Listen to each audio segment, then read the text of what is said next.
வணக்கம். தலைப்புச் செய்திகள் வாசிப்பது வெங்கட். தமிழக சட்டப்பேரவைக்கு ஏப்ரல் 23ஆம் தேதி ஒரே கட்டமாக தேர்தல். மே மாதம் 4ஆம் தேதி வாக்கு எண்ணிக்கை நடைபெறும்.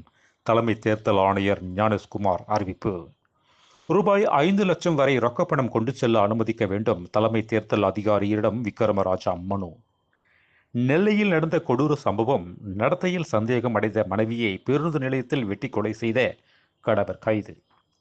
12 ஆண்டுகளுக்கு பிறகு முல்லை பெரியாறு அணையில் இயக்க தமிழெண்ணெய் படகுக்கு அனுமதி. பாஜகவை எதிர்க்க முதுகெலும்புள்ள முதல்வர் வர வேண்டும். திமுக சார்பு அணி நிர்வாகிகள் ஆலோசனை கூட்டத்தில் உதயநிதி ஸ்டாலின் பேச்சு. தென்னிந்திய நடிகர் சங்க நிர்வாகிகள் பதவிக்காலம் மேலும் 3 ஆண்டுகள் நீடிப்பு. பொதுக்குழுவில் தீர்மானம் நிறைவேற்றம். நண்பர் விஜய் அழுத்தத்திற்கு அடிபணிய மாட்டார். திருமாவளவன் கருத்து. ஈரானுடன் பிரதமர் மோடி நடத்திய பேச்சுவார்த்தையால் 2 இந்திய சரக்கு கப்பல்கள் ஹார்முஸ் ஜலசந்தியை கடந்தன. போதைப்பொருள் புழக்கம் போன்ற அனைத்து தீமைகளும் திமுக ஆட்சியில் நுழைந்துவிட்டன. தஞ்சையில் மத்திய சட்டம் மற்றும் நீதித்துறை மந்திரி அர்ஜுன் ராம் மேக்வால் பேச்சு. விஜயின் டெல்லி பயணத்திற்கும் கூட்டணிக்கும் சம்மந்தமில்லை. பாஜக மாநில தலைவர் நயினார் நாகேந்திரன் கருத்து.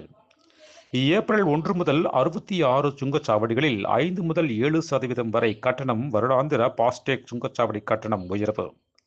திமுக கூட்டணியில் இருந்து தமிழக வாழ்வுரிமை கட்சி வெளியேற முடிவு. மேலும் விரிவான செய்திகளுக்கு அரசியல் ராஜ்யம் மின் இதழை படியுங்கள். நன்றி, வணக்கம்.